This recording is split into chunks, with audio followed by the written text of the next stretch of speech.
Hey everybody, welcome back to another Quartering Japan. It's your good old boy Papa Tikyo coming to you guys live from Tokyo, Japan, where we upload on this channel Monday through Friday, every day of the week, giving you guys hot sexual Japan related news. Now, it's not always Japan related news. I like to sometimes focus on not just news, but also introducing you guys to new Japanese vloggers, but not just Japanese vloggers. You know, I want to share the love. I originally moved to Asia because I like Asia, not just Japan. I am totally enthralled in all this stuff. I like to follow all these different vloggers from all around Asia, like, you know, China, Vietnam, Philippines, Taiwan, Hong Kong, South Korea. Like, I like to be connected to all of these different people here and see what's going on. And like, the great thing is like, thanks to YouTube and thanks to the original people making videos, there's a lot more people that have been coming out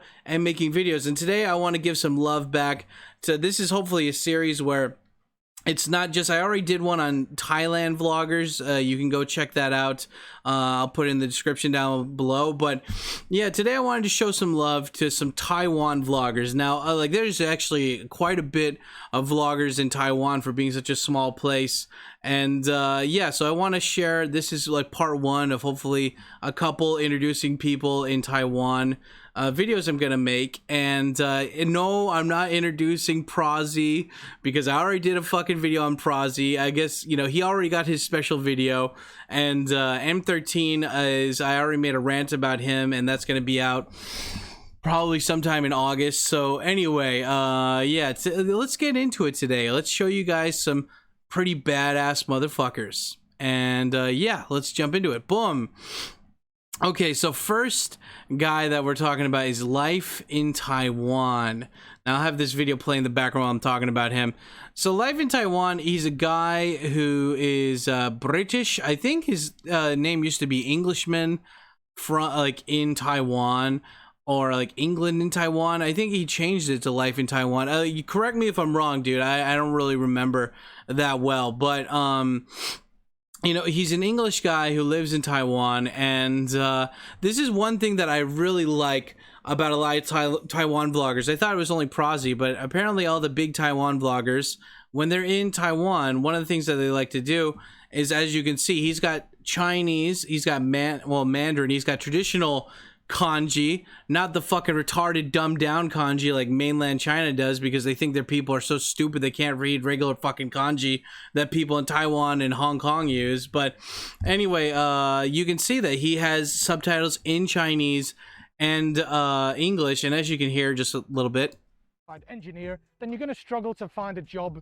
in any other industry. And even if you are one of the aforementioned qualified engineers. So as you can see, he does most of his videos in English. There are videos where he speaks you know, Chinese for the most part, but I think for a majority of the time he's speaking in English, which is fine. You know, you can't you know, knock him for that. And yeah, as you can see, he's got over 200,000 fucking subscribers, pretty fucking good numbers.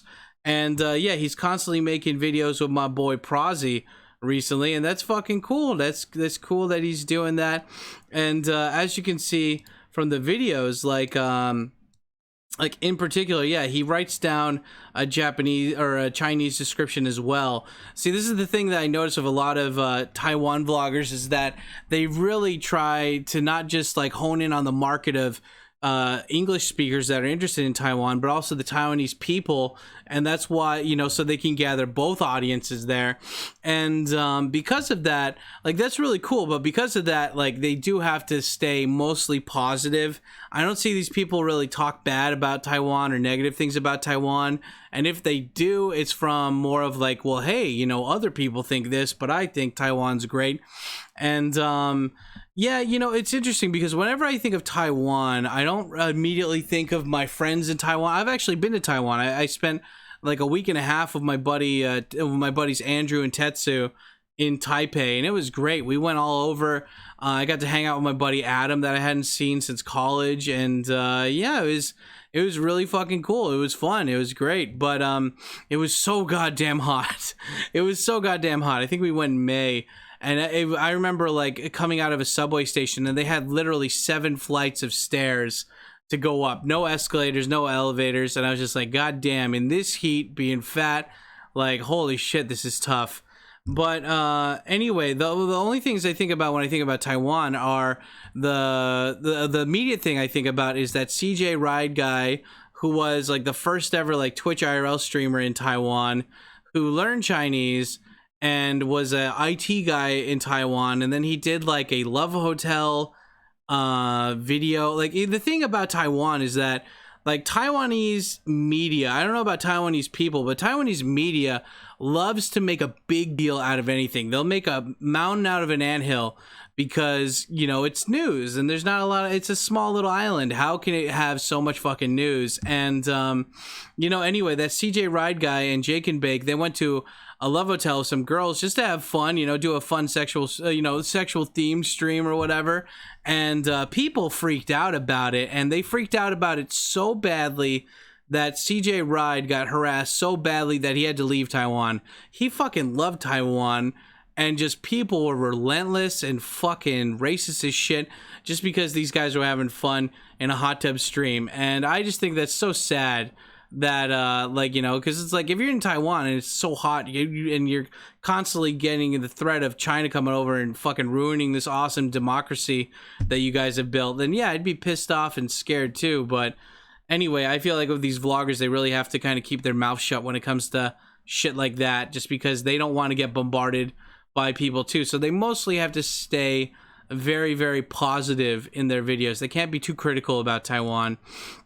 And as you can see, life in Taiwan, I don't know why he did this. Why did you do this, dude? Like, his face is covered up in his thing, but he's got 6,000 followers on Facebook. And look at this, I like it again. Look, he has this posted in Taiwanese, and I like that. I want to start, or Taiwanese, you know, in Chinese, I want to start posting shit like that. I think that would be cool. Like, I'd love to make more of my posts in Japanese. I'm just so fucking fucked, you know. But yeah, like I said, like, it's cool. He's trying to gather the Taiwan and English market.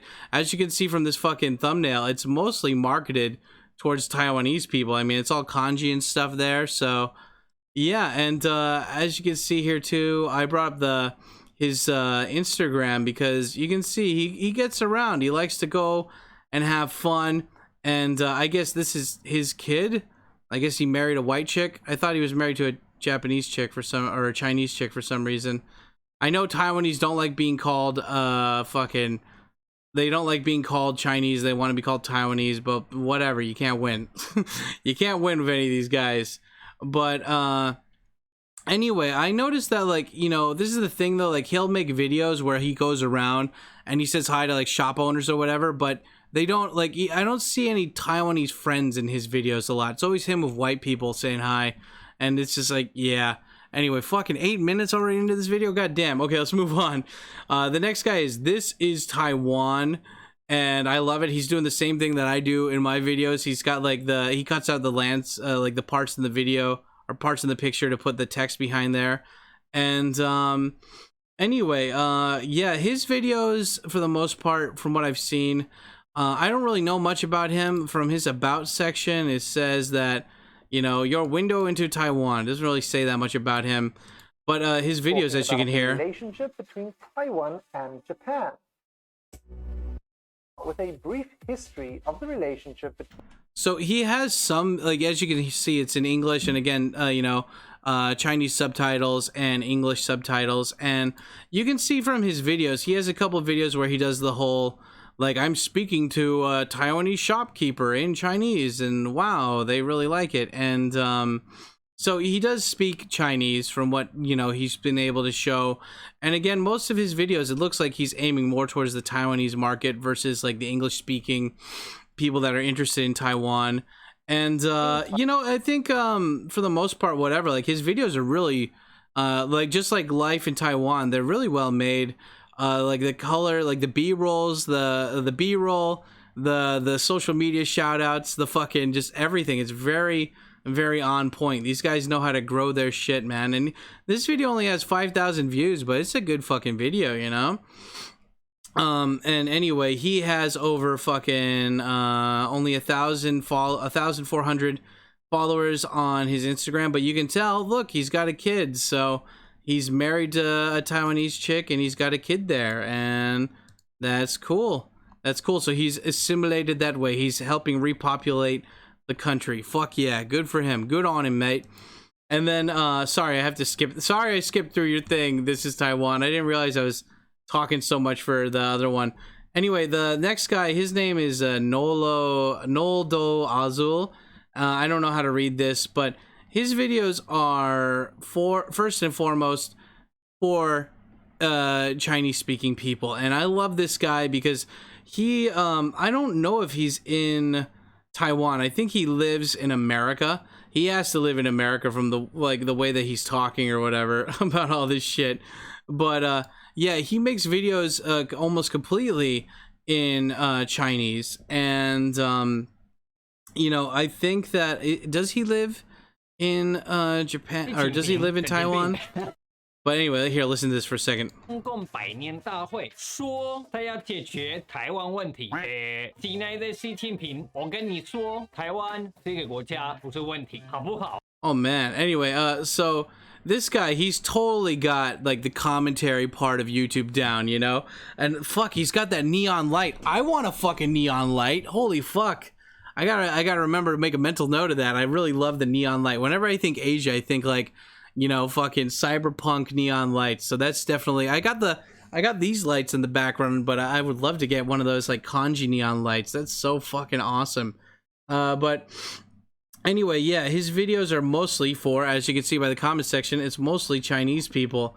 And yeah, I mean, for the most part, it's like I like him because he's not afraid to call out political stuff. You know, people are always complaining about my boys Serpent ZA and LaoY86 and how they talk shit about China, but this guy, his videos are really short and he gets to the point a lot of the time, and he's very, very like clear-headed when it comes to what he's saying about that. And like, you know, I feel that you know, instead, like, this is one thing I always wondered about Serpent ZA and LaoY86 is that like they're my buddies, but at the same time, I'm like, you guys speak fluent Chinese. Why don't you ever make videos in Chinese? Like, it would not only show off how good your Chinese is, but also, like, you know, it would get more attention. Like, if more Chinese people saw you talking about, like, you know, China, and you put subtitles in your video, there's no way that people can, like, you know, Winston told me, he's like, it doesn't matter. They're going to make up their mind if they hate me already, no matter what. And I was like, yeah, but if you have subtitles on your original YouTube page, Chinese people are using VPNs to watch your shit anyway. If they see that and your subtitles are hard subtitle like that, then it's going to be a lot harder for somebody to fucking coat over that and put on fake subtitles. So that was one thing and they were like, well, then he told me like, oh, well, I'd have to, you know, take all this time to subtitle it and blah, blah. And I'm like, why don't you just pay somebody? You've got tons of people that are half Chinese or like that are Chinese Americans or whatever that would probably subtitle it for you if you wanted. But I don't know. That's one thing that I think that, like, you know, if Winston and Matt didn't want any criticism for, they could easily implement that on their videos. But at the same time, I think they want people that are English speakers more than Chinese speakers in their fucking things. So I don't know. Anyway, with that being said, that is it for today's video. Did you guys like it? Did you enjoy the topic? Do you want me to do more videos on more vloggers in Asia as well as vloggers in Taiwan? Let me know in the comment section down below. And like always, if you enjoyed this video and you want to see more, don't forget to smash that like button, hit the subscribe bell and subscribe button to get notified next time another video of this like this comes out. And yeah, if you want to get some badass Japanese lessons, consider going over to patreon.com/TKOSam and following us over there. And yeah, like always, don't forget to follow us on social media. We're all on these different platforms. And yeah, thanks again, guys, and I will see you on the next one. Stay black. Yeah, buddy. Yeah, so you know, that's the thing. I'm gonna go and make videos about China, but I'm gonna subtitle them in wrong Chinese. Yeah, that's right. I'm gonna do fake Chinese. I'm gonna say every subtitle is gonna be talking about how fucking soy milk sucks ass. Yeah, that'll get me some views.